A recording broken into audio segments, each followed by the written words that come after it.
Like a freight train barreling down the tracks, we enter the back half of the 2023 WSL Championship Tour. With the field whittled down, the focus narrows on the world rankings. From here on out, every result counts. Oh, yeah. I'm mad at him. That is unbelievable. On the line sits a shot at glory at the Rip Curl WSL Finals and a chance for surfers to represent their home country next year on sport's biggest stage. Entering stop number 6, unproven contenders look to take on clear favorites. The fight for the WSL Final 5 starts here at the Surf Ranch Pro presented by 805 Beer.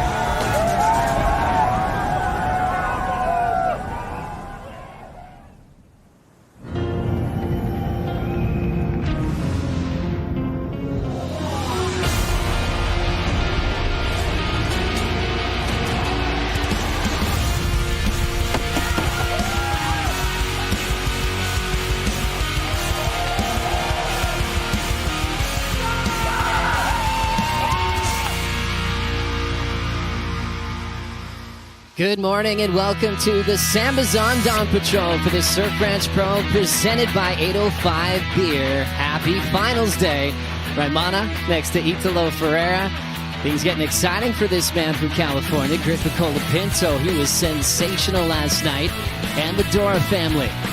Going over last minute notes. Always the man to beat, Toledo. Giving a warm embrace to Renato Hickel. As we set the stage once again in the basin. How about Lemoore? Look at this beauty that we have. Sheet glass conditions as we wait for this hydrofoil to fire up. Obviously making a quick call. 2-day event. Finishing almost close to midnight last night. Seriously, it was super late. I'm really impressed with these guys and everybody on staff. Congrats to all of our crew that made that happen last night for the first time ever, having a night session here at the CT format. Joe Turpel, longtime CT standout Rosie Hodge, and one of the best all-arounders of all time, Pete Mel. Rosie, first of all, have you been able to unpack anything from yesterday's action, or are you still packed up into finals day? I haven't left, Joe. I slept in this chair. Yeah, it was a lot to take away. I mean, yesterday, the night session, we had such a long day. It was fun watching those opening rounds, and then it kind of reinvigorated us, watching those lights switch on, watching the surfers. There were a couple stumbles. It got super exciting at the end, clutch performances. Yeah, it was rad. Pete, I ran into Mitch Colapinto, Griffin's dad, and he was just digesting it this morning, going, wow, what a different feel that he ever experienced watching his kid compete. Absolutely. And I think that the night session was a pleasant surprise, even though we had had such a long day to go into that and just get reinvigorated, like we mentioned, go to midnight, and I was still partying. I was ready to keep going. And now here we are on finals day. And the format was a big winner for me. Just watching throughout the day, there was a lot of stakes throughout all of the rounds, through all the heats. So good job to Tours and Competitions for that. Because Surf Ranch, we come here, we get to see this wave over and over and over again, but you need to see the stakes lifted, and they were. They certainly did. Let's say a happy finals day to Louisa Florence and Chief of Sport, Jesse Miley-Dyer. Take it away, guys. Yeah, I have the boss here. We know we're running. Is your heart singing about last night? Oh, last night was so special. I mean, there's something that's just... It is so beautiful under the lights, and it's awesome for us to have the excitement here. We had this huge crowd, and everyone's cheering, and the surfers have this chance to be on the boat ramp and acknowledge those moments. And there's something though about the glitter in the wave, and I love the lights. I have no words for them. How is the day unfolding today? So today we're actually going to go back to our kind of so-called regular format. It's going to be quarterfinals for the men, semi-finals for the women, semi-finals for the men, and then in the finals. So we're going to head-to-head matchups. We've talked a lot about the format this year and how we've changed it up, and this is finals day, and so we're going to go back to what we know, but it's been fantastic so far. It's been fantastic, and the crowd's already here. Oh, look, Philippe's already here. Do you want to say hi, Philippe? What's up, everybody? We're here. You ready? Yeah, always ready, always ready. Was born ready. Let's go, guys. Finals day. Let's go. He is always ready, even when put on the spot on finals day. This is Toledo's happy place. He's into finals day again, like expected. You guys made those predictions when we first showed up, but we also have some excitement with this head-to-head matchup format. 2 runs, 2 rights, 2 lefts, counting their best right, best left to get into the semifinals for the men. This, again, not a joke. We're going to go to the Surfline forecast. We know what the waves are going to be like, but obviously focusing on the wind, that could definitely affect the play today. Pete, what do you see? A little bit of a Groundhog Day. You wake up and there's a little bit of a breeze right at dawn until it starts to warm up. It'll lighten up, but ultimately it's going to be blowing offshore on the rights. And we'll see if some moments like we did yesterday, where a little spin and the left will look like it's going to be offshore almost for a hot second. We'll see some crumble. We'll see all sorts of stuff as far as the wind goes. But ultimately the wave is pretty darn uniform, right? The right and the left, you get to see it. It's 700 yards long, and it's going to be awesome.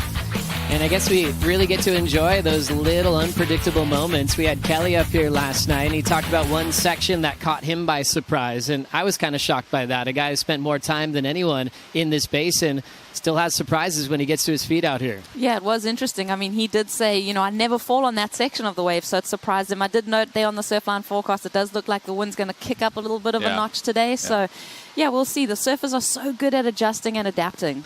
Now coming into a brand new day, hopefully they got some sleep because the night session was absolutely incredible, setting up some crazy heats for the semifinals for the women as well, losing big names like Steph Gilmore last night. But how about the finals day draw? Caroline Marks takes on Katie Simmers, Carissa Moore, and Tatiana Weston-Webb, Rosie. Yeah, we saw some insane surfing yesterday. And just in that seeding round, the night session, where one woman got to escape all of that. We saw Steph go down. We saw Joanna Fay, Lakey Peterson, past champions. But Katie Simmers was such a standout. So fun to watch. It was so cool. Anyone taking down more. She has the most amazing track record at this wave. Look, you think about this draw right here, and you're going to make some picks. I mean, we were all excited about Simmers. I hope she can keep that kind of going on that side. I mean, Caroline Marks is no easy feat, right? But, Carissa Moore on that side, you'd have to say that she's probably the favorite. But Tati's super gnarly, too, so it's just undecided. Yeah, well, we were interested. Katie was so amazing. Carissa's the only person that's beaten Katie in this event so far. I like that, Rosie. Now the quarterfinal bracket for the men. Colapinto, Dora first thing. Then we go to the Toledo show. Fioravanti has been just proven through the last few days. Ethan Ewing will have Gabriel Medina and number 1 in the world, Joao Chianca and Italo Ferreira, Pete. What's really the heat to watch there? Wow. Again, all pretty darn good. But I'd say that the first heat is the exciting one for me. That Griffin Colapinto against Iago Dora.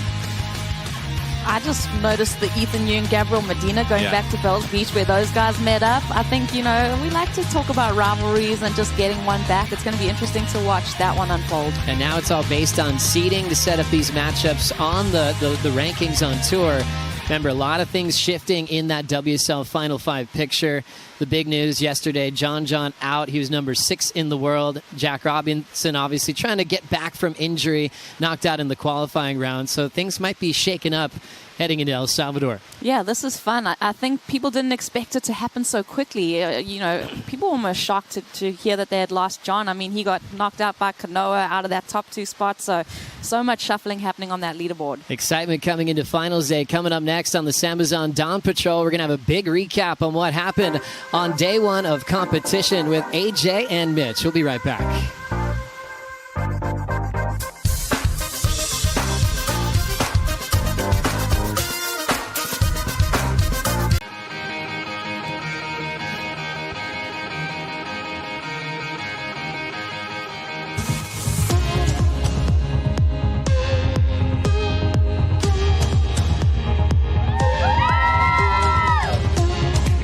We are at the 2023 Surf Ranch Pro. It's the 6th CT stop, which means the 6th stop that we have had at Rising Tides. And today we have under 12 and under 10-year-old girls who are so stoked to get out in the water. Their energy is contagious. Like being at the ranch here is just like so amazing, and you just like want to take it all in. Wow, am I actually like here right now?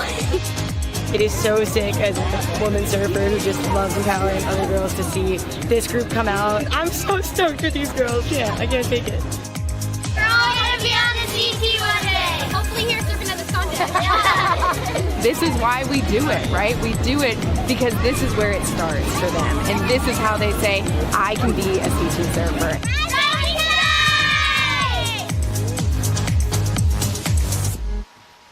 Welcome back to the SAMBAZON Dawn Patrol. What a way to start off this second segment here A really, really cool moment last night to do that rising tide, see all those girls get a chance to catch a wave here at the 2023 Surf Ranch Pro presented by 805 Beer. I'm AJ McCord alongside Mitchell Salazar. That nearly brought me to tears right there. I see a lot of those young girls in Southern California, a lot of the amateur events down there, and Ruby Stringfellow, Zoe Panettiere from San Diego, Tegan Mesa from the South Bay of LA, and it's just incredible when you look at Alyssa Spencer, who came through Rising Tides a few years ago, Gabriella Bryan, Betty Lou Sakura Johnson. I just think that this experience for them is going to be so magnificent moving forward. And how was it for you? Do you think it's going to have that kind of impact for them in the future? I can guarantee it had that kind of impact for them because I had a chance to get on the jet ski with Betty Lou, and Betty Lou's cheering these girls on, and they're just shredding these waves. And it wasn't just the way they were surfing, it was the look on their face. You know, like these girls are already hooked on surfing, but then to get a chance to surf here on this perfect wave in this huge arena setting, it was like this was their moment. And it was just one of those, like, it was almost like a proud parent, even though I just met all of these girls, but it's the next generation coming up. And it's one of my favorite parts of every event that we do because you really do see that fire in their eyes. And it's almost like you believe you can do it, but then you see yourself doing it and you go, oh, no, I can really do this. Yeah, no. And they're going to achieve it one day. They said we're going to be on the CT. We're going to be surfing this event one day. Fully expect to see that. Now, yesterday, we did see a bunch of the CT surfers try their hand at this wave here at the Kelly Slater, the Surf Ranch Pro, and it was so much fun to watch. We have so many highlights to get to. We're going to try and squeeze it all into 4 minutes. Let's start with the early sessions yesterday. Here are some highlights.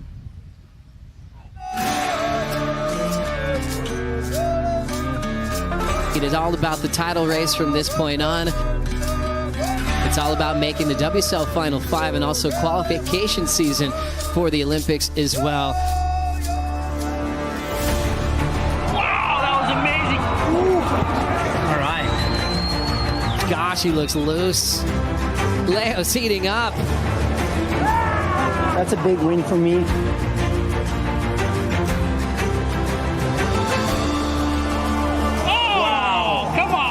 That's my goal. Bring variety to this wave. Make people excited about it. That's what we've been waiting for. Felipe Toledo has entered the arena.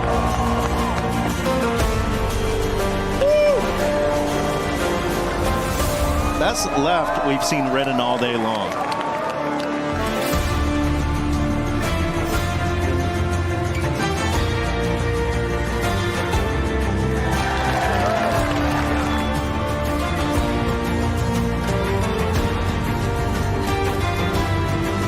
Dora crushing sections down the line, and this is what makes him gnarly. Yago Dora does it again.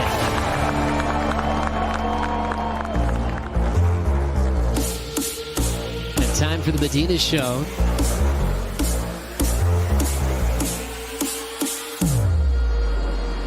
He goes corrupt and gets it. As we look at John, important ride for him. 6.93 for John. He does get it. Here's Carissa Moore. Wow. Beautiful turn there. This has been an incredible ride for the Hawaiians so far.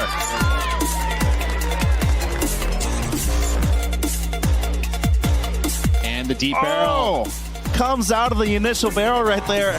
How was that grab rail stance? I really like this event. I thrive under pressure. I feel like I do better under pressure. So yeah, stoked. Bring the yellow. Bring the yellow.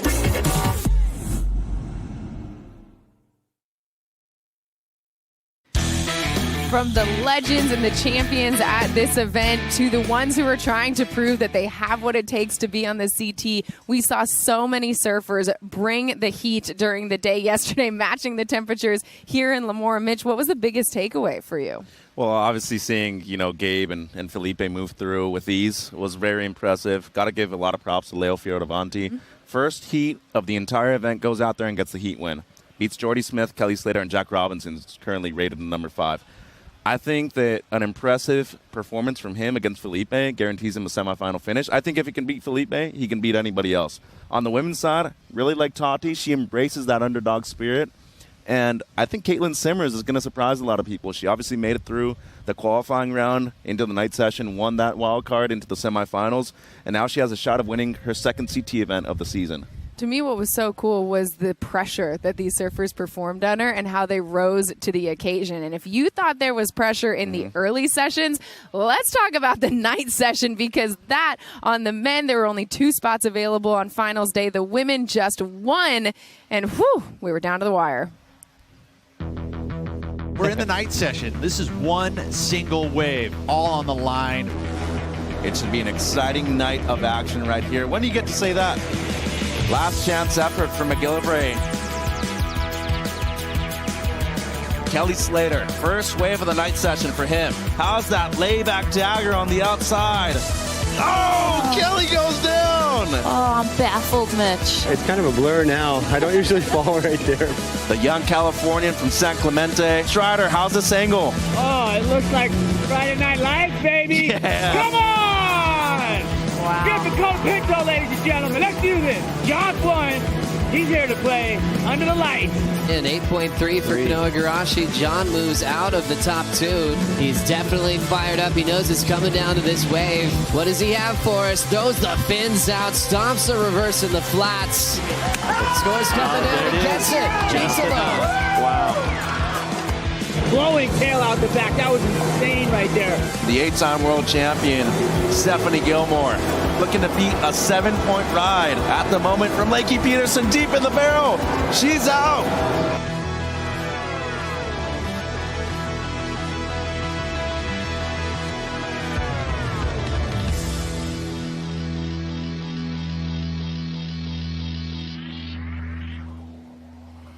18 hours of surfing coming to a close last night like that. Talk about an epic way to finish a day that we had almost 100, right around 180 waves ridden. And Mitch, that was such a cool environment for these surfers to get a chance to compete under, but really quickly they had to throw that aside and get down to work. They did, and it was a make-or-break moment for a lot of those surfers. To only 2 men out of the 12 in the night session. 1 out of the 6 ladies qualified, and that was Caitlin Simmers.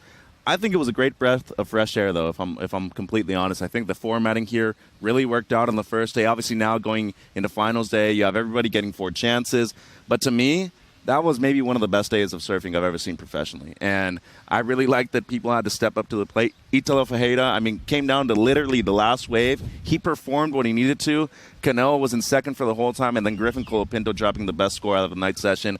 And then Katie Simmers, wow. That's all I can say. Wow, the Pride of Oceanside, she might be getting her second CT win.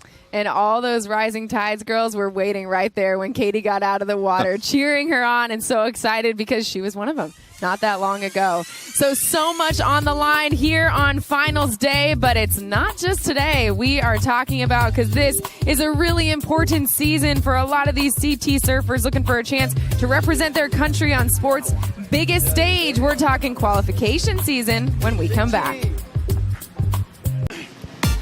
You're watching the SAMBAZON Dawn Patrol for the Surf Ranch Pro, presented by 805 Beer. Stop 6 of the World Surf League Championship Tour. It's a nice, comfortable 70 degrees Fahrenheit. Fans are set, ready to see the champions come to play here at this wave system, creating perfect waves on demand. It'll be a quarterfinal format, head-to-head matchups, and then to the semifinals for the women. Joe Turpel, Rosie Hodge, and Pete Mel here. A lot more going on. When I first was looking at post-mid-season cut, I was thinking, oh, these surfers are going to have some freedom. They can relax. You're not falling off tour.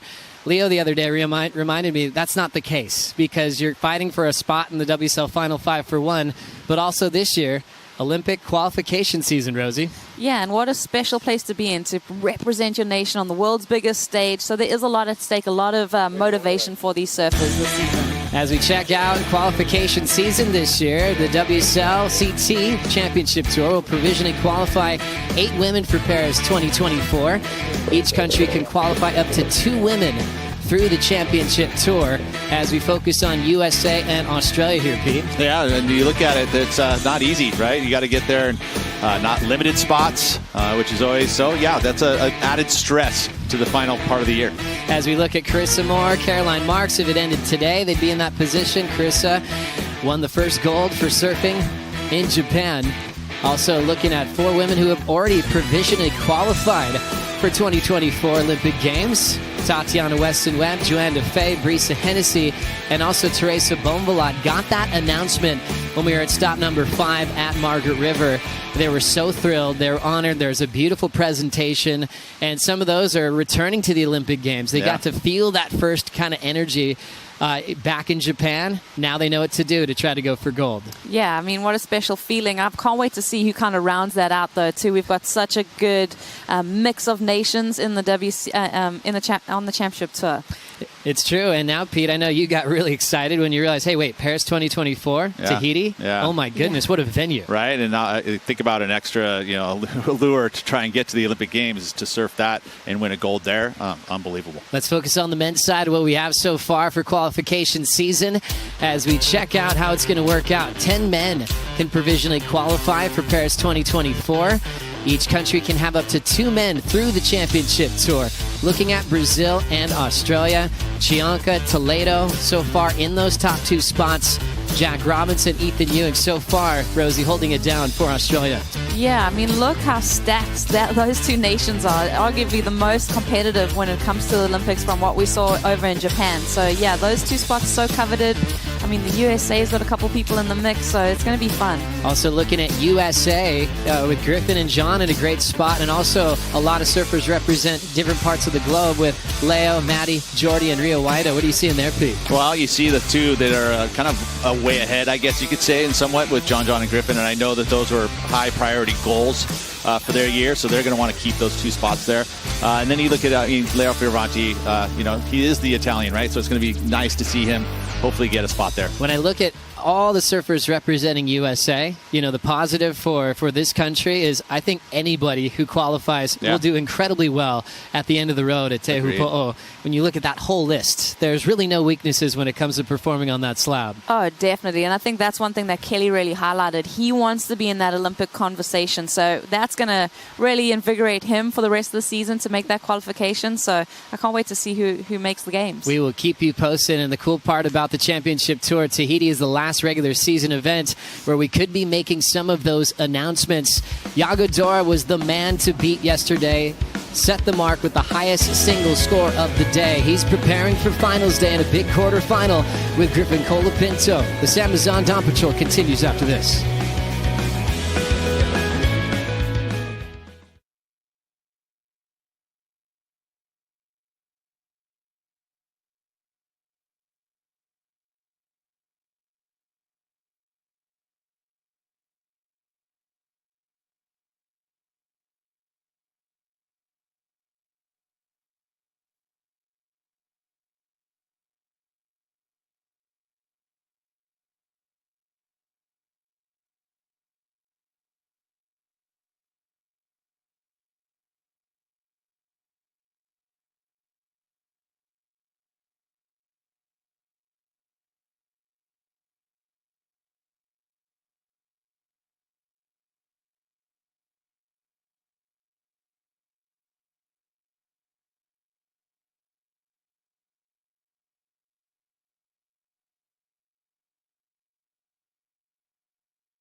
Thanks for watching the SAMBAZON Dawn Patrol for the Surf Ranch Pro, presented by 805 Beer. Happy Finals Day.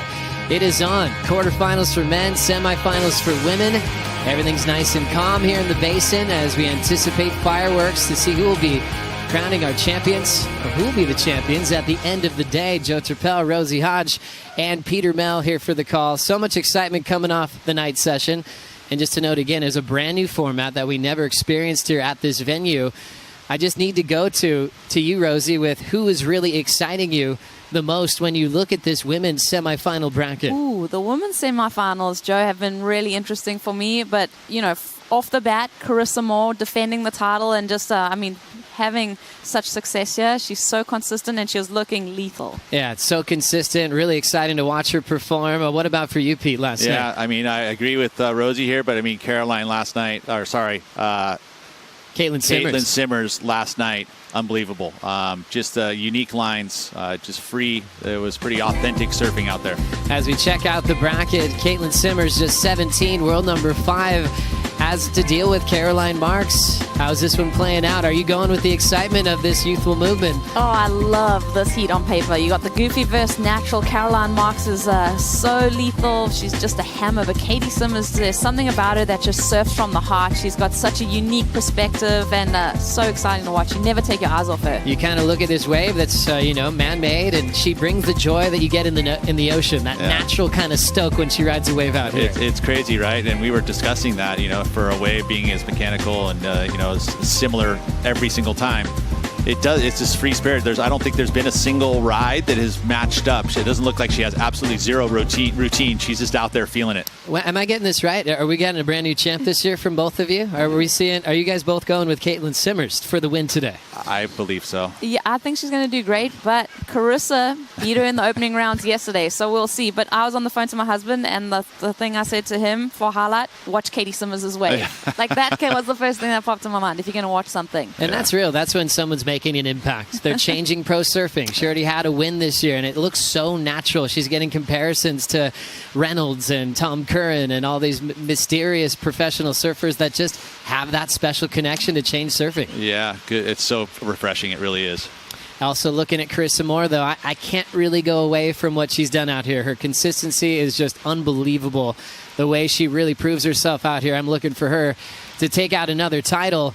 The men were incredible. As we look at some of the major highlights from last night, Italo and Griffin were stellar in the night session, getting the last 2 spots into the quarterfinals. It could have been more dramatic for really both of them, Pete. And if you think about it, actually everybody ripped in that. So it was almost like, those were the highlights, but reality started from the very first wave all the way through. I mean, there was this build-up, and the pressure was all palpable for everybody. John had took the lead for a moment, and all these things happening.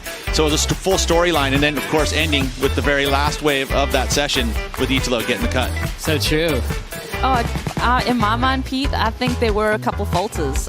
We saw Kelly fall. We saw Reo Aida fall on his left and on his bottom turn. There was a lot of adjustments being made and just how hard it was to surf in the nighttime. Yeah, really exciting. Looking at Toledo taking on Fioravanti. Toledo, the defending event champion, was able to catch up with Louisa Florence earlier.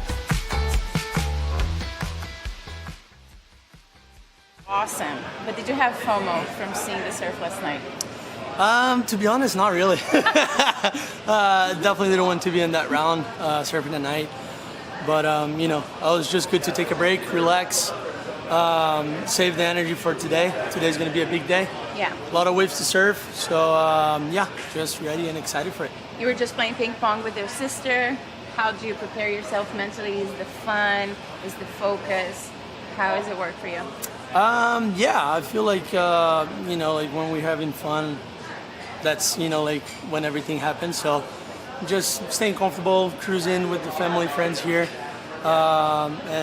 Just keeping it real, and it's been pretty cool. Amazing. We can't wait to see what's going to happen. Let's go. Good luck. Thank you. Back to you. Felipe Toledo looking comfortable, happy, just kind of cruising through his interviews. He looks like he's really enjoying his time, and even after his qualifying round waves, he looks truly happy. He looks very relaxed, which is a warning sign to everybody he's going to compete against today, Rosie. Yeah, Felipe is looking good. There's a lot of surfers that are pushing the boundaries out here. Yeah, hard to stay calm in this environment, but Felipe and Medina always had that ability to find it. This wave brings out the best in their game, Pete. Well, and if you think about where they're from, right? There's a lot of people that have congregated around them. That's just their culture. They get used to that feeling and actually want to perform in that atmosphere. So it obviously shows. And I suppose on the women's side, I went with Carissa for consistency. They've kind of shared the love out here with Lakey and Joanne in the past. But on the men's side, it's really been just about Medina and the Felipe show. As I want to know your guys' picks for a champion today. You know what? We'll start with you, Pete. Right. Well, I kind of fell in love with Griffin last night, just the mojo that he brought to the table. I mean, I've always been in love with Griffin, but it just was neat to see him kind of step up in a really different type of atmosphere for to compete in. The fact that he had, he was talking about how his family was here and how it brought him some drive, and it was just a really cool story, but also the performance was at next level. And then he said he got emotional when the crowd was cheering his name. What about you, Rosie? You going with Griff as well? Well, I love Griffin, but we've spoken a lot about Gabe Toledo. But to me, Yago Dora is the guy that has the highest wave score from yesterday. I hope he saved some of that for finals day. I think he does have another gear to get to. So he went up into the nines. Let's see what he does today. Wow, your picks going head-to-head in quarterfinal number. We're going to settle this right here and now. Very quickly. Let's get prepared for the opening wave of finals day. Yago Dora